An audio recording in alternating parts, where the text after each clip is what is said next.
मुंबईतल्या पहिल्याच मान्सूनपूर्व पावसात अनेक ठिकाणी सखल भागात पाणी साचण्याच्या घटना दिसून आल्या। त्या पार्श्वभूमीवर मुंबईत मान्सून आधी फक्त 65% नालेसफाई झाल्याचं मुंबई महापालिकेकडून स्पष्ट करण्यात आलं।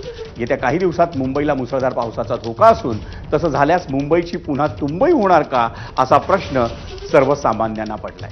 मुंबई महापालिकेने दिलेल्या आकडेवारीनुसार मुंबईत नालेसफाईचं फक्त 65% काम पूर्ण झालंय, तसंच मिठी नदीची फक्त 50.37% सफाई झाली आहे। खरं तर यंदा चांगल्या पावसाची शक्यता आधीच वर्तवण्यात आली होती, त्यामुळे मुंबई महापालिकेकडून पावसाळ्याची तयारी वेळेत होणं अपेक्षित होतं, पण मुंबई महापालिकेकडून अपेक्षित कामं झालेली नसल्यानं मोठी टीका होतीये। मुंबई भाजप अध्यक्ष आशिष शेलार यांनी मुंबईतल्या रस्त्यांच्या खोळंबलेल्या कामाविषयी नुकतेच प्रश्न उपस्थित केलेत। उपमुख्यमंत्री एकनाथ शिंदे यांनी घेतलेल्या बैठकीत तर शिवसेनेच्या माजी नगरसेवकांनीही मुंबई महापालिकेकडून प्रलंबित असलेल्या प्रश्नांचा पाढा वाचला।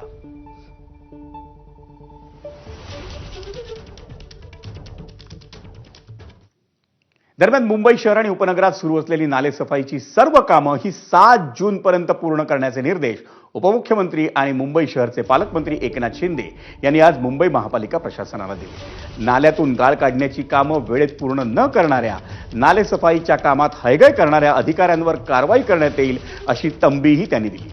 नाल्यातून काढण्यात आलेल्या गाळाची 48 तासात क्षेपणभूमीवर विल्हेवाट लावावी असे निर्देशही शिंदे यांनी दिलेत।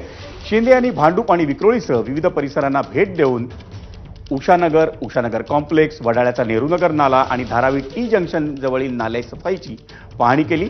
त्यांनी विक्रोळी येथील सूर्यानगर या दरडप्रवण क्षेत्रालाही भेट दिली। काही अल्टिमेटम दिला आहे का महापालिकेला कधीपर्यंत? आता या 7 जून पर्यंत या ठिकाणी हे सगळं जे काही उर्वरित काम आहे हे उर्वरित काम कंप्लीट होईल, कारण त्यांनी देखील ठेकेदारांना आणि अधिकाऱ्यांना सांगितलंय की मॅनपॉवर आणि मशिनरी तुम्ही जादाची वाढवा, आणि त्यामुळे ते वाढवतायत आणि मला वाटतं हा जे टार्गेट आहे टार्गेट पूर्ण होईल। गाळ 2 दिवसाच्या आत 48 तासाच्या आत उचलला गेला पाहिजे, कारण तोच गाळ पुन्हा त्या नाल्यामध्ये आला तर तो नाला सफाईचा काही उपयोग राहत नाही, आणि म्हणून 48 तासाच्या आतमध्ये तात्काळ गाळ उचलला गेला पाहिजे अशा सूचनाही दिलेल्या आहेत।